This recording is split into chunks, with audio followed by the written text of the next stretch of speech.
wabarakatuh.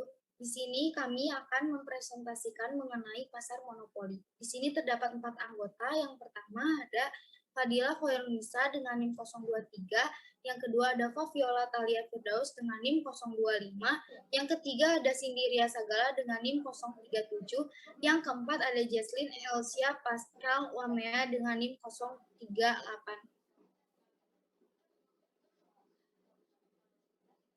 Yang pertama ada definisi dari pasar monopoli. Monopoli adalah suatu bentuk pasar di mana hanya terdapat satu perusahaan saja dan perusahaan ini menghasilkan barang yang tidak mempunyai barang pengganti yang sangat dekat. Biasanya keuntungan yang dinikmati oleh perusahaan monopoli adalah keuntungan melebihi batas normal dari perusahaan-perusahaan lainnya. Di sini terdapat ciri-ciri pasar monopoli. Yang pertama, hanya ada satu produsen yang menguasai penawaran. Dikarenakan hanya satu perusahaan yang akan menawarkan barang tersebut, sehingga perusahaan tersebut dapat menawarkan barang tersebut secara bagus. Yang kedua, tidak ada barang substitusi atau pengganti yang mirip atau close substitution. Dikarenakan hanya ada satu perusahaan saja, perusahaan tersebut yang jadi patokan oleh konsumen sehingga tidak ada lagi barang-barang lain yang dapat menyerupai barang tersebut. Yang ketiga, produsen memiliki kekuatan menentukan harga.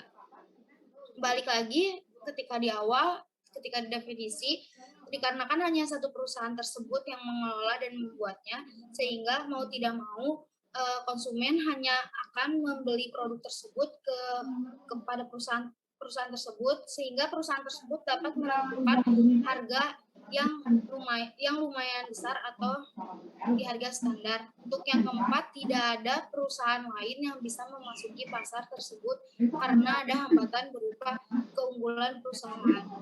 Hambatan di sini tidak hanya dalam keunggulan perusahaan, bisa saja dari undang-undang yang ditetapkan oleh pemerintah. Penyebab pasar monopoli. Pasar monopoli terjadi akibat adanya pemutusan sumber daya ekonomi pada satu pelaku usaha atau penjual atau produsen. Pemusatan tersebut memicu penguasaan sarana produksi dan prasarana atas barang atau jasa jenis tertentu. Alhasil, terjadi persaingan yang tidak sempurna. Meski dalam pasar monopoli penjual tak memiliki persaingan, belum tentu ia bisa meraih keuntungan besar. Kondisi ini mungkin saja terjadi bila biaya produksi berada di atas harga pasar. Pasar monopoli bisa terjadi karena sejumlah sebab yakini, yang pertama, monopoli negara yang ditetapkan oleh pemerintah, yang kedua, kekuatan modal besar dari pihak swasta, yang ketiga, karena diberikannya kedudukan monopoli oleh undang-undang, misalnya hak merek, hak cipta, yang keempat, karena keterbatasan pasar tidak diminati pelaku usaha lain.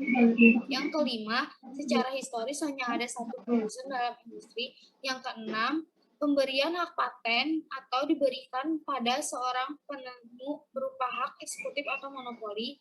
Yang ketujuh, adanya lisensi dari perusahaan asing buat satu mitra saja di dalam negeri. Yang kedelapan, pembatasan impor. Kebaikan dan keburukan pasar monopoli. Untuk kebaikannya sendiri, yang pertama ada menghindari produk-produk tiruan dan persaingan yang tidak bermanfaat. Untuk yang kedua, menimbulkan skala ekonomi yang menurunkan biaya produksi. Untuk yang ketiga, berjalannya kesinambungan stabilitas perusahaan. Untuk yang keempat, pendorong penggunaan mesin-mesin generasi terbaru. Yang kelima, pendorong peningkatan kinerja Departemen Penelitian dan Pengembangan. Untuk keburukannya, yang pertama, mengakibatkan penyalahgunaan kekuatan ekonomi. Yang kedua, pelecehan terhadap posisi konsumen. Yang ketiga, kesenjangan dalam pembagian pendapatan. Yang keempat, tidak ada persaingan. Yang kelima, mengurangi kesejahteraan konsumen. Untuk selanjutnya akan dijelaskan oleh teman saya.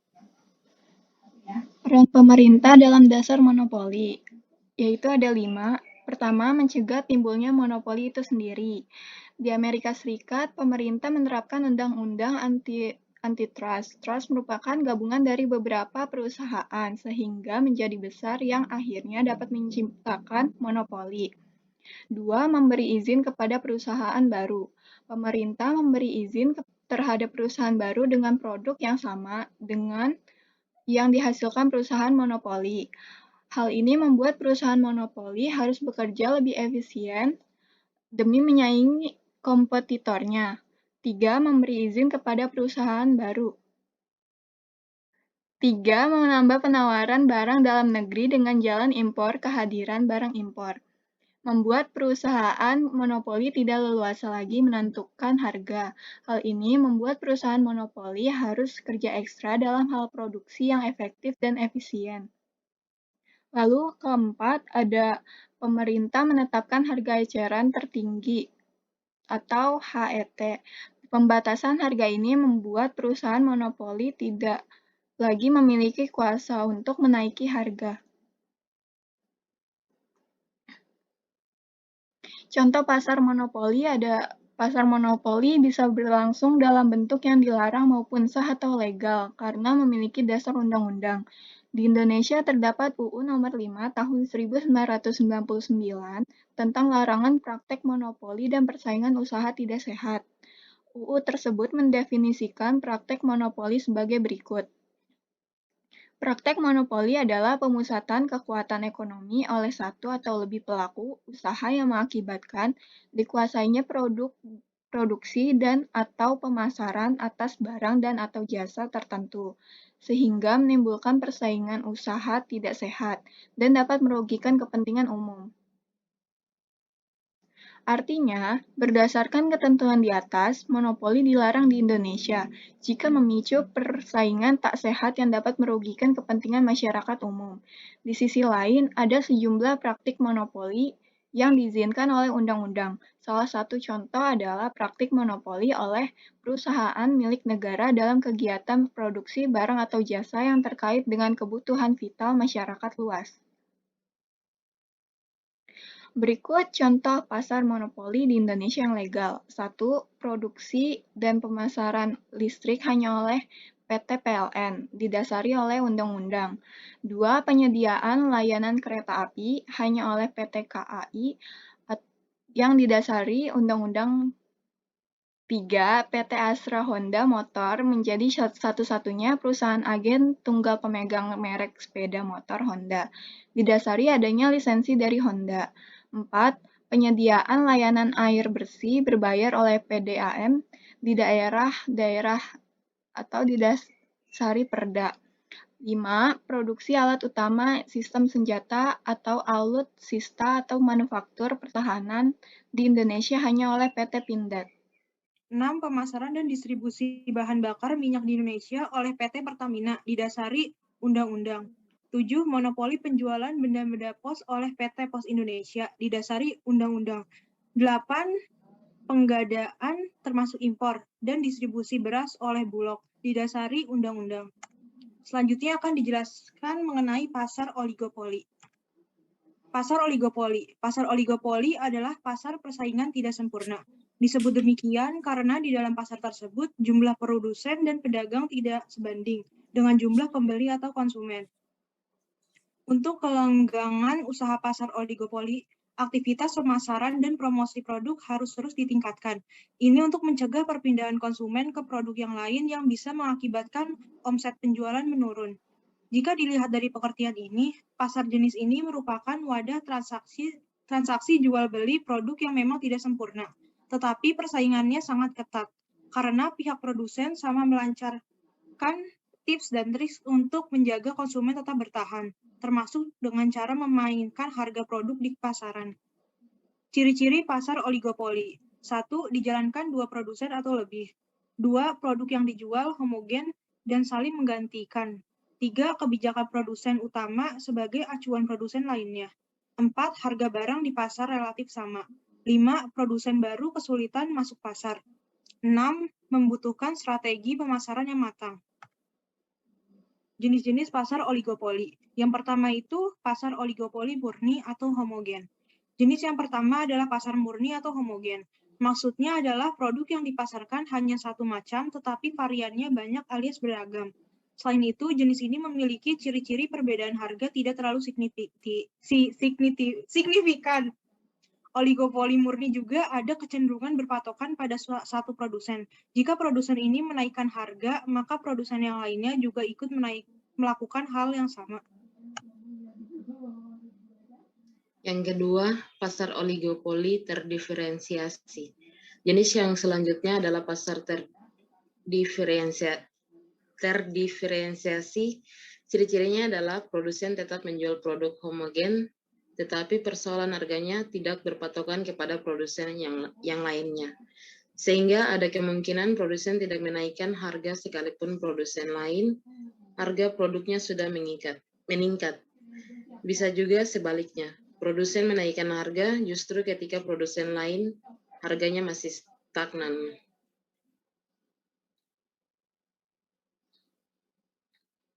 Yang ketiga, pasar oligopoli non-kolusi. Jenis yang ketiga adalah pasar non-kolusi. Jenis ini maksudnya adalah produsen yang akan memainkan harga tetapi dengan membaca perkembangan produsen lainnya sebagai pesaing usaha. Salah satu tujuan produsen mandiri semacam ini ialah mencoba eksis dengan harga yang dimainkan sendiri.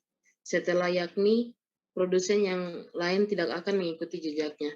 Biasanya produsen ini sudah mempelajari penyebab keputusan dinaikannya harga produk atau sebaliknya. Yang keempat, pasar oligopoli kolusi. Jenis pasar yang terakhir adalah pasar kolusi. Maksudnya adalah kerjasama produsen dengan produsen lainnya untuk menaikkan harga bersama-sama atau membiarkannya stagnan. Ini merupakan kebalikan dari pasar oligopoli non-kolusi, yang mana setiap produsen mencari celah menaikkan atau menurunkan harga tanpa diketahuinya produsen yang lain. Berikut ada contoh pasar oligopoli, yaitu yang pertama, industri semen, yang kedua, industri kendaraan bermotor, yang ketiga, rokok, yang keempat, layanan telekomunikasi, yang kelima, jasa penerbangan. Selanjutnya saya di sini akan menampilkan kurva monopoli dari kurva permintaan. Oke, nanti kalau kalian latihan gambarnya tolong yang agak gede dikit ya. Ini kecil banget. Ini adalah kuantitas. Nah, kalau kemarin di pasar persaingan sempurna, kalian itu menemui yang namanya kurva permintaan dari pasar persaingan sempurna itu dia horizontal lurus ke sini, ya kan? Tapi untuk pasar monopoli itu kita kurva permintaannya adalah seperti ini. Oke, ini adalah kurva permintaan. Nah, kemarin di dalam pasar monopoli, kurva permintaan itu akan sama dengan kurva AR, lalu ada kurva MR, dan juga sama dengan kurva P. Jadi, demand sama dengan price, sama dengan MR, dan juga sama dengan si AR-nya. Nah, tapi di dalam monopoli ini ternyata kurva demand dan juga kurva P ini dia hanya akan sama dengan AR dan juga P. Dia sama dengan AR dan juga P. Nah, MR-nya kemana? MR-nya ada di sini. Ini adalah MR. Jadi di dalam pasar monopoli, ini MR. Dalam pasar monopoli, nilai dari MR adalah setengah dari AR. Jadi kalau AR-nya ada di sini, katakanlah AR-nya nilainya 10, misalkan ini 10, berarti MR itu sendiri nilainya adalah 5. Begitu kira-kira. Nah, setelah itu, seperti pada saat kemarin pasar persaingan sempurna, bahwa untuk mengetahui apakah perusahaan itu laba atau tidaknya, tentang biaya-biayanya, yang pertama kali harus kita lakukan adalah menggambar MC-nya. Ini kita gambarkan MC-nya. Nah, ini adalah MC. Nah, ini yang pertama kali akan kita buat adalah laba supernormal. Maaf, tadi saya lupa. Laba supernormal. Ini yang benar-benar super normal dari pasar monopoli. Di mana dalam mencapai laba supernormal ini, perusahaan harus memproduksi atau harus ada di posisi TR lebih besar daripada TC. Nah, harus seperti ini, TR lebih besar daripada TC. Ini kita sudah ketemu MC-nya, di mana yang harus kalian ingat juga dari pasar persaingan sempurna kemarin, perusahaan baru akan laba atau akan lebih baik memproduksi, yaitu ketika MR sama dengan MC. Nih, yang harus diingat. Lebih baik produsen memproduksi sebesar ini, MR sama dengan MC. Nah, MR sama dengan MC-nya di mana? Di sini. Nah, ketemu kan? Kelihatan nggak? Oke. Sip. MR sama dengan MC udah ketemu, lalu kita tarik garis ke bawah. Set. Ketemulah di sini adalah misalkan QA. Nah, QA ini adalah besaran barang yang harusnya diproduksi oleh sebuah perusahaan agar dia itu mencapai yang namanya laba. Tuh.